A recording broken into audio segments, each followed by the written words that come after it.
બેટા, તને એક સવાલ પૂછું?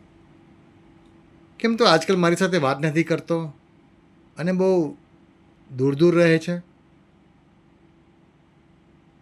બાપુ, તમે મને આ સવાલ પૂછ્યો. શું હું તમને એક સવાલ પૂછી શકું છું? હા બેટા, પૂછો ને. તમારા મનમાં જે સવાલ તમે મને પૂછી શકો છો.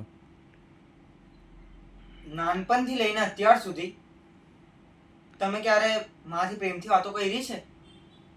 કે મને વાલ કર્યો છે? કે મારા મનમાં શું ચાલતું છે, શું જોઈએ છે,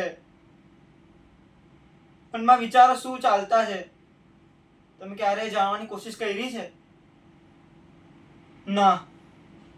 તમે તો ફક્ત તમારા હરિના ભજન અને ધ્યાનમાં મગન હતા.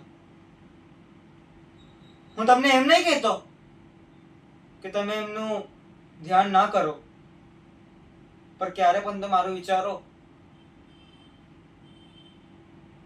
જો તમને મારા સવાલનો ખોટો લાગ્યો હોય તો માફ કરજો.